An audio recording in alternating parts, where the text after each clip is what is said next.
एक वर्षभराआधी भेटलेला व्यक्ती, 6 महिन्याआधी भेटलेला व्यक्ती जो तुमची थोडीशी काळजी घेतो, तुम्ही जेवले का, तुमची तब्येत ठीक आहे का, आज काय दिवसभर केलं हे विचारतो आणि त्यामुळे तुम्हाला त्या व्यक्तीबद्दलची एक भावना निर्माण होते आणि तुम्ही प्रेम करायला लागता. मला तुम्हाला विचारायचं आहे की हे 6 महिन्याचं, वर्षभराचा एक व्यक्ती भेटतो, काळजी घेतो, खूप प्रेम करतो, खूप जिव्हाळा लावतो, खूप विचारतो तुम्हाला, हे 6 महिन्याचं प्रेम त्या आईवडिलांच्या 18 वर्षाच्या प्रेमावर भारी पडतं का रे? हे होतंय. तुम्ही जरी नकार देता, हे होतंय. 2 दिवसाआधी भेटलेला एक मुलगा किंवा एक मुलगी इतकी प्रिय वाटायला लागते, इतकी जिव्हाळ्याची वाटायला लागते की तिच्यासमोर जग काहीच नसल्यासारखं वाटते. आईवडील शून्य वाटतात, आईवडील काहीच वाटत नाही, इतकं प्रेम त्या व्यक्तीवर, इतकं प्रेम. आणि जरा स्वतःला विचारा, 6 महिने, वर्ष, 2 वर्ष झाले, हे रिलेशन छान चाललेलं होतं आणि एक दिवस समोरचा मुलगा किंवा समोरची मुलगी अचानक एक दिवस म्हणते की आता आपण ही रिलेशनशिप इथे कंटिन्यू करू शकत नाही. त्या दिवशी किती त्रास होतो खरं प्रामाणिकपणे सांगा. ज्याचं ब्रेकअप झालं आहे त्याला माहिती आहे. प्रचंड त्रास होतो, कारण आपण खूप मन ओतून त्या व्यक्तीवर विश्वास टाकलेला असतो, मन ओतून त्या व्यक्तीवर स्वप्न बघितलेले असतात, त्या व्यक्तीसोबतचे. आयुष्यात तो साथ देईल, आयुष्यात तो प्रत्येक वेळेस आपला हात सोडणार नाही, आपल्या वाईट परिस्थितीत तो सोबत राहील, तो जिव्हाळा लावेल, प्रेम लावेल, हे सगळं करेल तो. ही अपेक्षेने आपण त्या रिलेशनशिपमध्ये इन्व्हॉल्व्ह होत जातो आणि एक दिवस अचानक माहीत पडते की त्या व्यक्तीची साथ सुटली, त्या व्यक्तीचा हात सुटला आणि ब्रेकअप झाला. किती त्रास होतो? प्रचंड त्रास होतो, कारण तो त्रासच काय, तो लोक नसा कापून घेतात, फॅनला लटकतात, गाडी खाली येऊन जातात. नाही, हसण्यासारखी गोष्ट नाही, रिॲलिटी आहे. त्रास होतो ना रे ब्रेकअप झाल्यावर. एवढा विश्वास कोणावर टाकला? विचार करा, 6 महिन्याच्या प्रेमावर, 1 वर्षाच्या प्रेमावर जो विश्वास टाकला, जेव्हा विश्वासघात होतो, जेव्हा ब्रेकअप होतं, तेव्हा प्रचंड त्रास होते, जीव द्यावासा वाटते. तर त्या आईवडिलांना काय करावं जे 18 वर्ष तुमच्यावर प्रेम करतात, जिव्हाळा लावतात, काळजी घेतात, पैसे उधळतात, सगळं काही लोटून टाकतात तुमच्यासाठी, आणि एक दिवस तुम्ही बैमान होऊन हे म्हणता की आता मी माझा लाईफ पार्टनर शोधलेला आहे, त्याचा हात धरून तुम्ही पळून जाता. किंवा त्या एका व्यक्तीसाठी, त्या एका मुलीसाठी किंवा मुलासाठी तुम्ही त्या आईवडिलांशी बैमान होता. त्यांनी किती वेळा आत्महत्या करावी? त्यांचा त्रास नाही आहे. तुमचं वर्षभराचं प्रेम तुटलं, ते ब्रेकअप. हे 18 वर्षाचं नातं, जे नाळ जुळली होती त्या आईची, ते ब्रेकअप नाही आहे का रे? फक्त एवढंच का की आपण त्याला ब्रेकअप हा शब्द दिला नाही म्हणून आईवडिलांना काही फरक नाही पडत, बरोबर ना? नाही, या प्रेम रिलेशनला, या तुमच्या दोघांच्या रिलेशनला तुम्ही तुटल्यानंतर ब्रेकअप हे नाव देता आणि ब्रेकअप म्हटल्यानंतर फार वेदना होते. पण आईपासून जेव्हा मूल तुटते त्याला ब्रेकअप नाही म्हणायचं, त्याला विश्वासघात नाही म्हणायचं, त्याला धोका नाही म्हणायचा. आणि तुम्हाला माहिती आहे, जेव्हा तुमच्याकडून असा कुठला निर्णय होतो आणि जेव्हा तुम्ही बैमान होऊन जाता ना आपल्या आईवडिलांसोबत त्या 1 वर्षाच्या, 2 वर्षाच्या प्रेमासाठी, तेव्हा त्या आईला तुमचा हा चेहरा नाही दिसत. तिला काय आठवतं माहिती आहे? तिला तो चेहरा आठवते जेव्हा डॉक्टरनी पहिल्यांदा तुम्हाला तिच्या मांडीवर हातात दिलं होतं.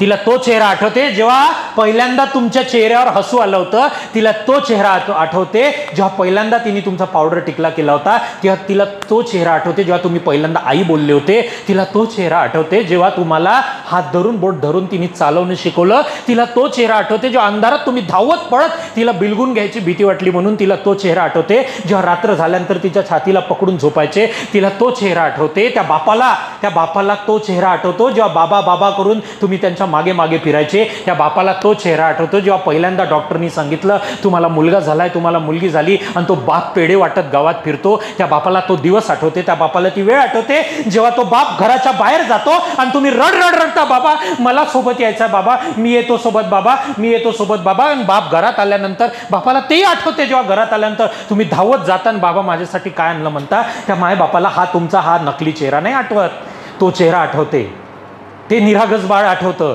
आणि मला तुम्हाला हेच विचारायचं आहे, कुठे हरपले तुम्ही यार?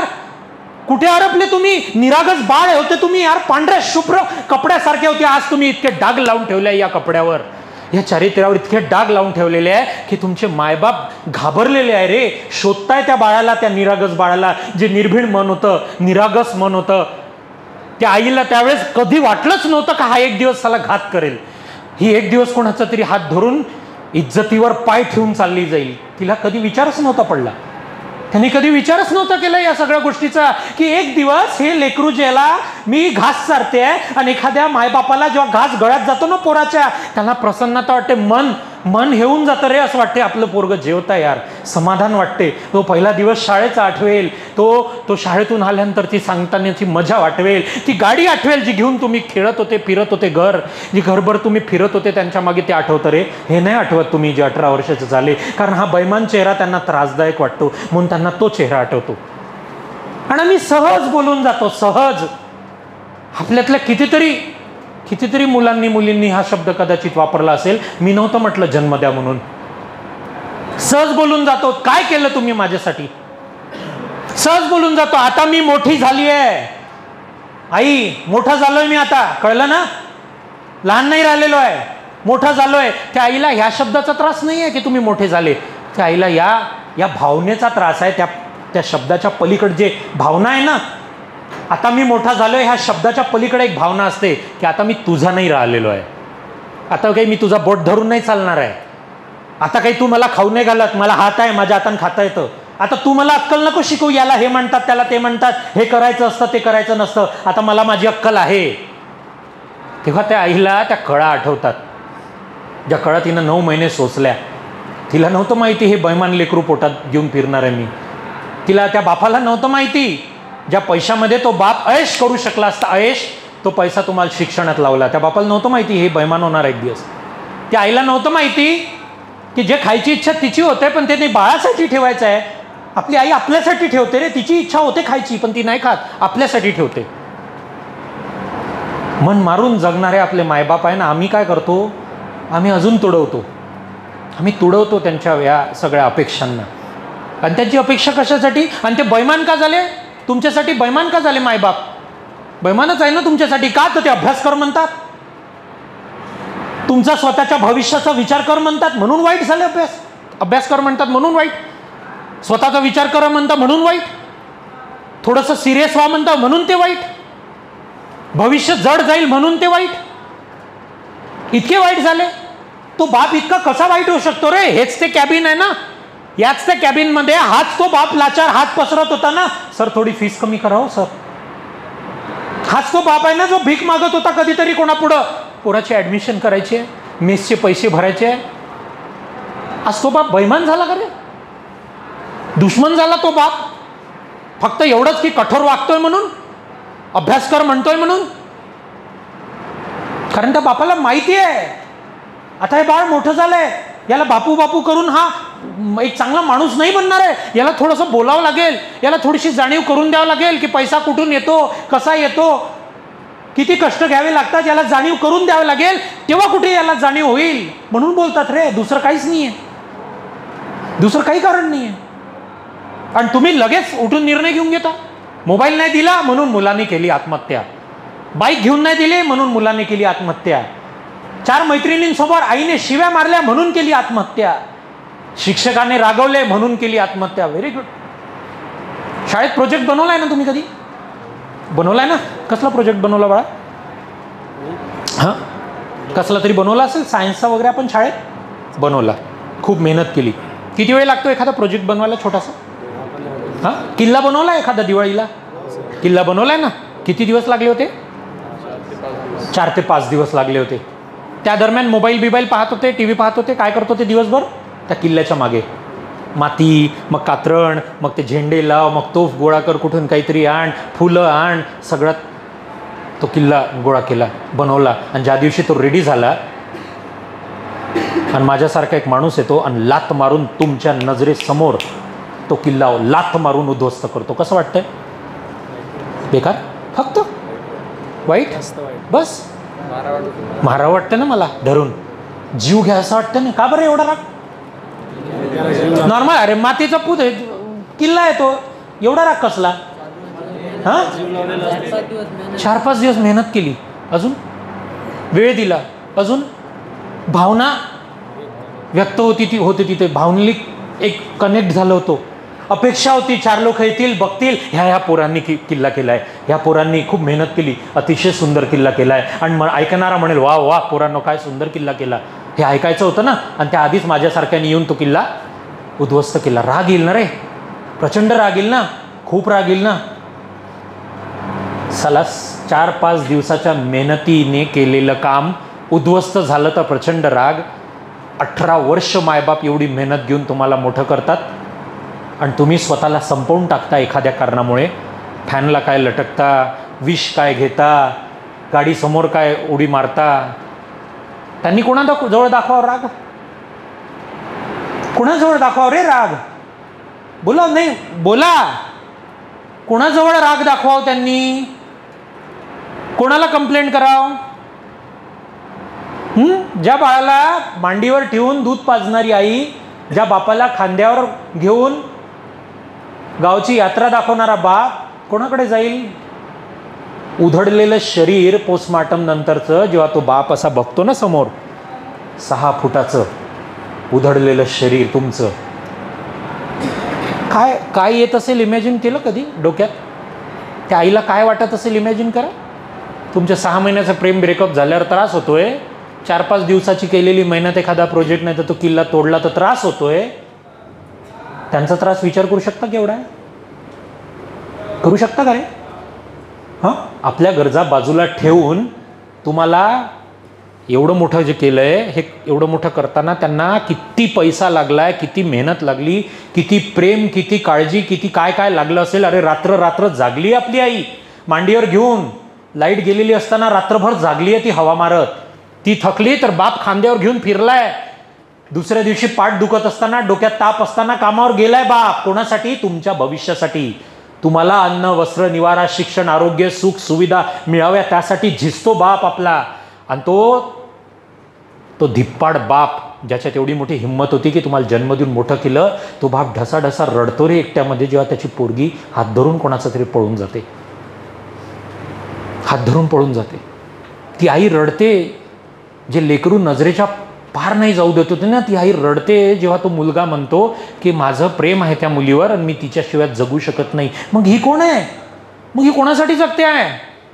आज एक काम करा यार, आज एक काम करा, आज ना एक्सेप्ट करून घ्या आणि आज आईबाबांना फोन करा आणि त्यांना सांगा मी बैमान आहे. त्यांना सांगा मी तुम्हाला धोका देते आहे. त्यांना सांगा मी तुमच्या पैशाची माती करते. आहे हिंमत? आज करा फोन, बोला खरं. सकाळी जे मोठे खोटं बोलले ना एवढ्या जोरात माईकवर, ये तो सच है कि भगवान है ना, है मगर फिर भी अनजान है, धरती पे रूप माँ बाप का, उस विधाता की पहचान है. का खोटं बोलता? रोज चालते नाही प्रार्थना? रोज चालते? का खोटं बोलता रोज? आहे हिंमत? करा फोन घरी. करा रे फोन, आज घरी करा आणि सांगा मी तुम्हाला एक दिवस धोका देणार आहे. आज फोन करा आणि सांगा बापाला मी तुम्हाला धोका देणार आहे एक दिवस. काही गरज नाही अपेक्षा लावायची. एक दिवस तुम्ही केलेल्या मेहनतीवर पाय ठेवून मी पलीकडे जाणार आहे. मी आता फक्त यासाठी टिकून आहे की मला तुमच्याकडून अजून थोडीशी मदतीची गरज आहे. अजून काही पैसा येणं बाकी आहे, मला उभं होणं बाकी आहे. ज्या दिवशी मी उभा होईल ना, मी बैमान होऊन जाईल एका व्यक्तीसाठी तुमच्यासोबत. बोला त्या आईला सांगा, काही रडत नको बसू. आज मरू द्या त्यांना, कळलं ना? आज मरू द्या, आज मरू द्या बिचारे. खोट्या अपेक्षेने एवढं वर्ष जिवंत नका ठेवू त्यांना. आज मारून टाका. खुशाल मरतील, कमीत कमी अपेक्षांसोबत त्यांचा जीव जाईल, चालेल. आज मेले बरे रे, उद्या तो त्रास होण्यापेक्षा. कारण तोंड दाखवण्याच्या लायक नाही राहत रे असं काहीतरी कृत्य जेव्हा तुमच्याकडून घडते. अरे नका मिळवा यश, काही फरक नाही पडत आयुष्यात. एखादी गोष्ट मिळवायची, ती नाही मिळाली तर आयुष्य संपत नाही. दुसरं भरपूर काही करता येते. पण आत्महत्या हा पर्याय आहे? या गोष्टीचा विचार नाही केला कधी तुम्ही? विचार करा, विचार करा या गोष्टीसाठी की काय सोपं आहे, काय सोपं आहे. विचार करा. गाडी खाली येतं, मला सांगा तुम्हाला जर म्हटलं समोर असा पाय ठेवून मी मोटरसायकल पायावरून नेतो, 10व्या मजल्यावरून उडी मारण्याची हिंमत करता, मी तुम्हाला म्हणतो पहिल्या मजल्यावरून ढकलतो. इमॅजिन करा जरा. खाली कडू औषध एवढी कडू वाटते की घ्यावीशी वाटत नाही, विष प्राशन करतो. इतका राग, इतका द्वेष. आत्महत्या करणं सोपं आहे? सोपं आहे?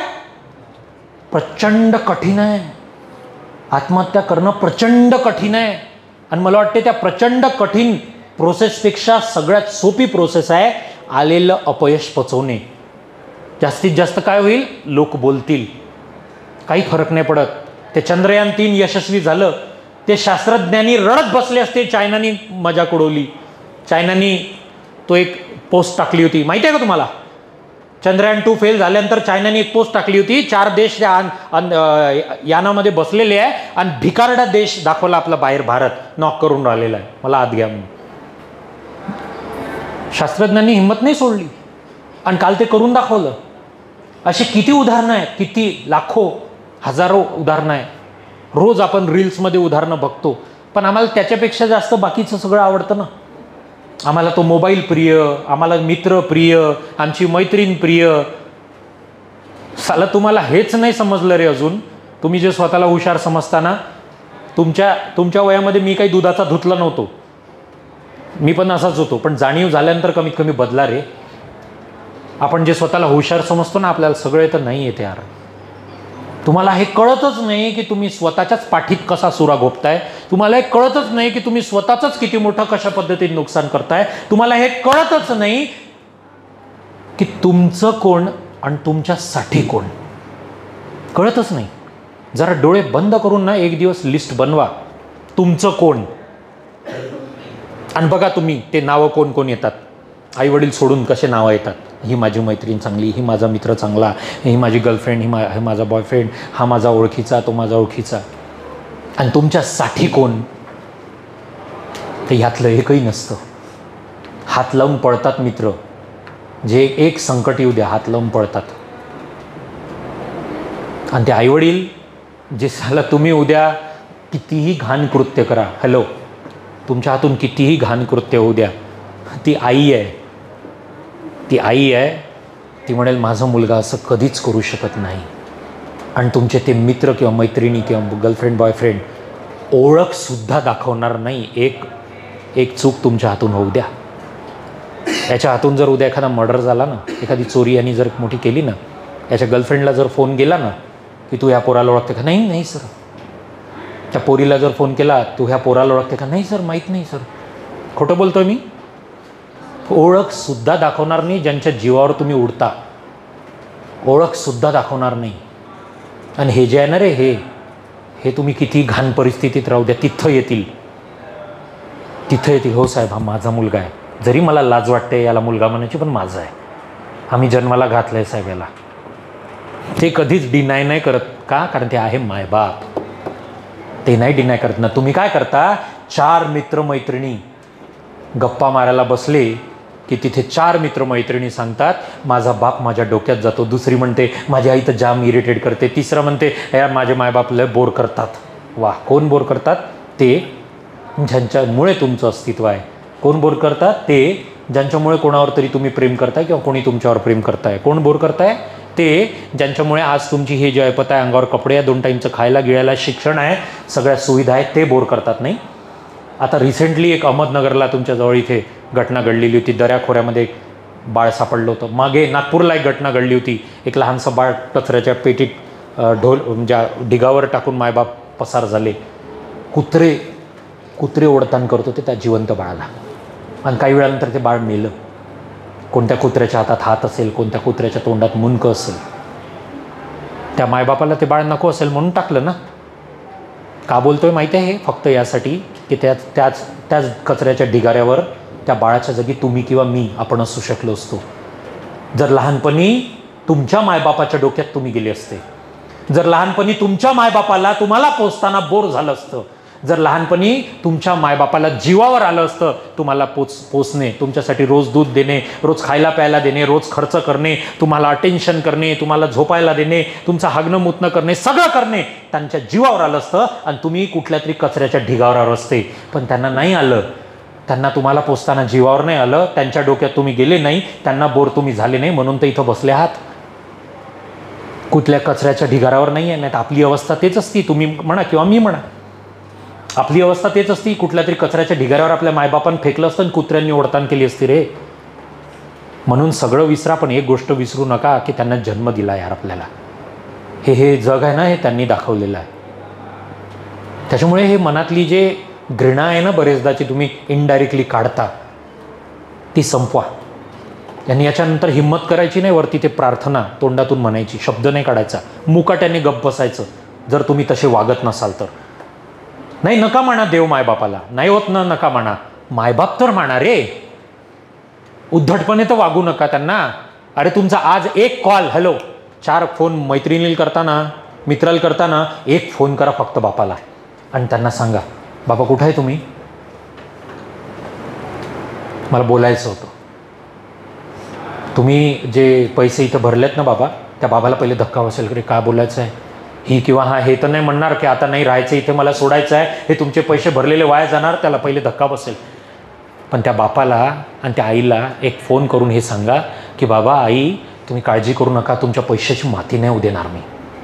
मला नाही माहीत इथून मी कुठली पोस्ट घेऊन जाणार नाही जाणार, पण मी एक शाश्वती देतो की मी इथून निघेल ना, एक तर पोस्ट घेऊन निघेल, नाही तर एक चांगला माणूस घेऊन बनवून जाईल.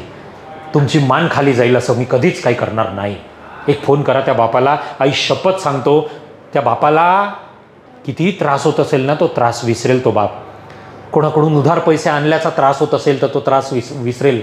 आज जर शेतात त्याच्या पायात काटा रुतला असेल ना तर तो त्रास विसरेल.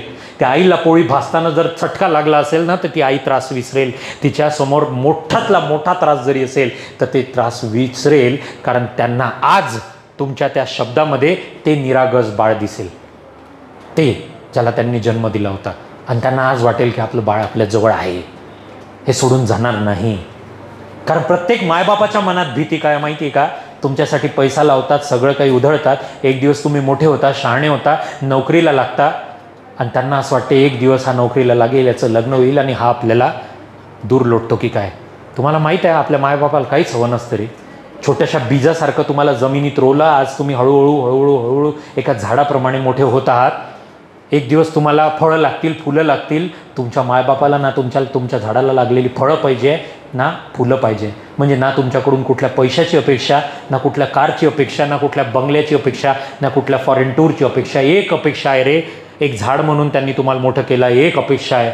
आणि मला वाटते खूप मोठी नाही आहे. त्यांना पाहिजे फक्त तुमची सावली. 2 गोष्टी तर मागतात रे, त्या अपेक्षेच्या पलीकडे 2 गोष्टी तर मागतात. एक 2 टाईमचं खायला आणि दुसरं थोडीशी इज्जत द्या. यासाठीच आजचा मायबाप झटून राहिलेले. त्यांच्या कोणत्याच अपेक्षा नाही. जिथं पहाडभर कष्ट त्यांनी तुमच्यासाठी केले, त्यांना एक कणापुरती त्यांचा तेवढा आसरा आहे. त्यांनी तेवढी अपेक्षा आहे की बाबा लात मारून उद्या घराच्या बाहेर काढू नको. मी वाईट वागलो आहे, मी पहिलेच बोललो, मी दुधाचं धुतला नाही, मी पण वाईट वागलो. आईशी उद्धटपणे मी पण बोललोय, मी पण चिडलोय, मी पण चुका केल्या, पण ही वेळ नाही येऊ दिली मी कधी बॉस. म्हणून ह्या गोष्टीचा मला अभिमान आहे. मी हे वेळ नाही येऊ दिली कधी की माझ्या मायबापाला हे वाटावं की याला जन्म देऊन पाप केलं. आणि ही वेळ कृपया करून तुम्ही आणू नका, कृपया करून आणू नका. माझी हात जोडून विनंती आहे तुम्हाला. बाकी हे चालत राहील, अभ्यास आहे, प्रोसेस आहे, हे चालत राहील. आणि जर तुम्हाला असं वाटते अभ्यास करायचा नाही आहे, तुम्हाला असं वाटते कष्ट करायचे नाही आहे, तुम्हाला असं वाटते मेहनत घ्यायची नाही आहे, काहीच फरक पडत नाही. जर तुम्हाला वाटते अभ्यास करायचा नाही आहे, मेहनत घ्यायची नाही आहे, कष्ट करायचे नाही आहे, काही फरक पडत नाही. पण जर अभ्यास करायचा नाही आहे तर उद्या भविष्यात स्वतःला भीक मागताना बघा जॉबसाठी. जर कष्ट घ्यायचे नाही आहे तर उद्या कोणाकडे तरी हात पसरून पैसे उधार मागण्यासाठी तयारी ठेवा. जर मेहनत करायची नाही आहे तर उद्या भविष्यात तुम्हालाही होणारे मूल बाळ आपलं मन मारून जगतील, हे आजपासूनच ठरवून घ्या की हे होणार आहे. अभ्यास करायचा नाही आहे, मेहनत घ्यायची नाही आहे, कष्ट करायचे नाही आहे, हा त्रास होणारा सहन करायचा नाही आहे, तर पुढं होणाऱ्या त्रासासाठी तयार राहा. कारण पुढं जे तुम्ही मागाल ते तुम्हाला मिळणार नाही. तुम्हाला ते मिळेल जे तुमचा खिसा म्हणेल. तुझ्याजवळ एवढेच पैसे आहे, तुझी लायकी नाही. हा हॅलो, तू ना रस्त्यावरचंच घे 100-200चं, तू शोरूममध्ये पाय नाही ठेवायचा. तुमचा मुलगा जेव्हा बोट दाखेल ना खेळण्याकडे, बाबा मला ते घेऊन द्या, तुमची अवकात नसणार ते घेण्याची. म्हणून तुमच्या बाळाला ते खेळणं नाही मिळणार ज्याच्याकडे त्यांनी बोट दाखवलं. तुमच्या बाळाला ते खेळणं मिळणार जे तुमच्या ऐपतीत बसतं. तुमच्या पोराला तुम्ही त्या शाळेत नाही टाकणार ज्या शाळेत टाकण्याची तुमची इच्छा होती किंवा तुमची इच्छा आहे. तुम्हाला त्याला त्या शाळेत टाकावं लागेल जिथं तुमचा खिसा सांगेल, तुमचं बजेट सांगेल. मग जर कष्ट करायचे नसतील, अभ्यास करायचा नसेल, मेहनत घ्यायची नसेल तर याची तयारी ठेवा. कारण हे वास्तविक सत्य आहे. आज मेहनत करायची की उद्या मजा, की आज मजा करायची की उद्या मेहनत. किंवा एक तिसरा ऑप्शन तुम्हाला देतो, आज मेहनत आणि मजा सोबत करा. 3 ठिकाणी सिरियस राहायचं आहे. Ground, lecture hall, library, study. हे 3 ठिकाण सोडून बाकी जे करायचंय करा. जसं वागायचं वागा, जसं जगायचं जगा, मस्ती करा, मजा करा. बिकॉज हे वय आहे तुमचं मस्ती करण्याचं, हे वय आहे तुमचं प्रेम करण्याचं, हे वय आहे मजा करण्याचं, हे वय आहे हसण्याचं, हे वय आहे एन्जॉय करण्याचं. पण हेच वय आहे जबाबदारीचं. आणि जबाबदारी कुठं दाखवायची आहे? इथे. इथे क्लासरूममध्ये ही जबाबदारी दाखवा. हे शहाणपण लायब्ररीत दाखवा. हे जबाबदारी ग्राउंडवर दाखवा. नंतर मजा करा. मी कधीच नाही म्हणणार फक्त सिरियस व्हा, कधीच नाही म्हणणार फक्त अभ्यास करा, कधीच नाही. नुसता अभ्यास करून माणूस यशस्वी होत नाही, त्याला बाकी गोष्टी पण लागतात. बाकी गोष्टी पण लागतात. सगळ्या गोष्टी करा. पण या सगळ्या प्रोसेसमध्ये जो त्रास होणार आहे, गंमत नाही आहे. It is not a joke. आपलं घर, आपला सुखसुविधा, आपले आईवडील, आपल्या झोपण्याचा बेड, आपलं ते बाथरूम, आपलं ते किचन, आपला तो हॉल, आपलं ते अंगण, आपले ते मित्र, सगळं सोडून आज इथे कधी न भेटलेल्या लोकांसोबत ॲडजस्ट करावं लागत आहे. कधी न खाल्लेल्या अन्नासोबत ॲडजस्ट करावं लागत आहे. कधी न बसलेल्या हॉलमध्ये बसावं लागत आहे. कधी डोक्यावर कानावर न पडलेल्या लोकांना ऐकावं लागत आहे, झेलावं लागत आहे. या प्रोसेसमध्ये सोपं नाही आहे. पण तुमचा हा जो त्रास आहे या प्रोसेसमध्ये जे तुम्ही देताय, हा त्रास तुमच्या मायबापांनी घेतलेल्या त्रासापेक्षा मोठा नाही. सो तुम्ही जे हे फोन करता ना, हॅलो आई, काऊन रे बाळा, काय झालं? तुझा आवाज बरोबर नाही वाटत. काही नाही, मी जेवलो नाही इथं, काल माझ्या आवडीची भाजी नव्हती. अरे तुम्ही काल जेवले नाही हे सांगता तुम्ही आज. तुमच्या मायेच्या घशात घास जातो रे, पण तो दाटत जातो की माझं लेकरू तिथं बरोबर जेवत नाही आहे. हे सांगता तुम्ही त्यांना. हे सांगता तुम्ही अकॅडमीमध्ये हा प्रॉब्लेम आहे, तो प्रॉब्लेम आहे, तो प्रॉब्लेम आहे, हे सांगता त्यांना. म्हणजे त्यांनी भरलेल्या पैशाची माती होणार आहे असं वाटायला लागते त्यांना. अरे त्यांना हे सांगा चांगलं काय झालं. त्यांना हे सांगा की आज ग्राउंडमध्ये मी काय केलं. त्यांना हे सांगा की आज राठोड सरनी मराठी शिकवली, खूप छान समजलं आई. आज हे सांगा की सर बाबा गणित शिकवलं, मला समजलं नाही, पण त्या सरांना मी जेव्हा जाऊन भेटलो त्यांनी पाठीवर हात ठेवून म्हणाला काळजी करू नको, हळूहळू समजेल. त्या गोष्टी सांगा त्यांना, ज्या गोष्टींनी त्यांना तिकडे प्रेरणा मिळेल रे काम करण्याची. जो घास आहे ना तो सरळ पोटात जाईल रे, दाटून नाही जाणार.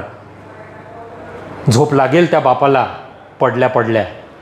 नाही तर एवढा कष्ट करणारा बाप बेडवर जाऊन सुद्धा गुड्या डोळ्यांनी विचार करत बसतो. आणि कधीतरी तुमच्या केलेल्या चुकीच्या कृत्यामुळे 2-2:30 वाजता तो बाप उठतो आणि डोळे पाणावलेले असतात. अचानक आई उठते आणि बाबाला म्हणते, का हो, काय झालं, का उठून बसलाय, बरं नाही वाटत आहे? नाही नाही काही नाही, तू झोप. नाही नाही तुम्हाला काहीतरी झालं आहे, सांगा ना काय झालं आहे. काही नाही काही नाही. त्याच्यानंतर त्या बापाचा बांध फुटतो आणि तो रडायला लागतो. आईला विचार पडते, आज अचानक काय झालं याला. आई विचारते बापाला, का हो काय झालं रडायला. बाप रडक्या आवाजात पहाडासारखा तो बाप म्हणतो, का गं आपण एवढी कष्ट घेतोय, एवढा पैसा टाकून आपण त्याला इथं एवढ्या दूर आपल्यापासून टाकलंय, ज्याचा त्रास आपल्याला प्रचंड होतोय. हा पोरगा आपल्याला दिवस दाखवेल ना गं. ही मुलगी आपल्याला धोका तर नाही देणार ना, दगा तर नाही करणार ना, कुणाचा हात धरून निघून तर नाही जाणार ना, आपल्याशी प्रामाणिक राहील ना. प्रत्येक मायबापाला भीती आहे, प्रत्येक. म्हणून माझी कळकळीची विनंती आहे तुम्हाला, कळकळीची विनंती आहे, आज एक कॉल कराच घरी. पण तो कॉल केल्यानंतर काय बोलायचं हे ठरवा. ते बोलायचं जे मी पहिले बोललो होतो की मी तुमच्यापासून दगा करतोय, धोका देतोय, तुमच्यापासून गोष्टी लपवतोय, मी इथे मेहनत करत नाही आहे, ते बोलायचं आणि आजच मरू द्यायचं. की ते बोलायचं ज्याच्यामुळे त्यांना जीव जगण्याची अजून एक नवी उमेद मिळेल. तुमच्याकडे बघून त्यांची स्वप्न पूर्ण झाल्यासारखी वाटेल आणि तुम्हाला जन्म देऊन त्यांनी कुठलं तरी पुण्य केलं असं वाटेल. जेव्हा तुम्ही म्हणाल की बाबा काळजी करू नका, मी छान अभ्यास करते आहे, मला थोडंसं जड जातं आहे, मला थोडा त्रास होतो आहे, पण हरकत नाही, मी हे करून घेईल, कारण तुमच्या त्रासापुढं माझा त्रास काहीच नाही आहे. का रे? की इगो आहे आपल्यामध्ये. आम्ही कशाला बोलू. आपल्या आईला सॉरी म्हणाल तर आम्हाला लाज वाटते. आईसोबत भांडल्यानंतर आईच येते ताट घेऊन, तिच्या मनात नसते इगो, कारण तिने इगो मारला आहे, कारण तिच्यापेक्षा त्या इगोपेक्षा मोठे तुम्ही आहात. पण भांडण झाल्यानंतर आम्ही सॉरी म्हणत नाही, आई मला माफ कर, मी जरा चुकीचं बोललो, इन्क्लुडिंग मी ऑल्सो. आपण असेच आहे. हिंमत लागते खूप मोठी आईला सॉरी म्हणायला, कारण इगो आहे ना आतमध्ये खूप. पण ते आई वडील सरेंडर होऊन जातात बिचारे. लगेच पोरगं जेवलं नाही ताट घेऊन येतील, लगेच स्वतःहून. तुम्ही म्हणा बापाला की मी नाही करणार याच्यानंतर फोन. तुमचा बाप पण नाही म्हणत साला मी याला जन्माला दिला मी पण नाही करत फोन. नाही, तो बाप आहे यार, तो करते फोन. आणि बापान जरी नाही केला तर आई म्हणते करावं, जाऊ द्या, सोडा राग. कारण त्या बापाचा मन जरी कठोर बाहेरून दिसतंय ते आतमध्ये नाही आहे रे. तो बाप दाखवतोय फक्त कठोर आहे म्हणून. का? कारण त्याला वाटावं की तुम्हाला जाणीव व्हावी की बाबा कर, नाही तर माझ्यासारखे कष्ट करावे लागेल, माझ्यासारखं कोणाला पुढे तरी हात पसरावा लागेल. त्या बापाला हे वाटते. म्हणून सांगतोय मित्रांनो की कृपया या गोष्टीची जाणीव ठेवा. बाकी सगळ्या गोष्टी पुढच्या वेळेला येईल तेव्हा बोलेलच, पण आज स्पेशली मला तुम्हाला हे बिंबवायचं होतं की आपल्या जीवनामध्ये जर आपल्याला जाणीव असेल ना तर जगातलं कुठलंच असं स्वप्न नाही जे आपण पूर्ण करू शकत नाही. आपल्याला जर खरंच जाणीव असेल ना तर एक उत्तम व्यक्ती बनण्यापासून आपल्याला कोणीच रोखू शकत नाही.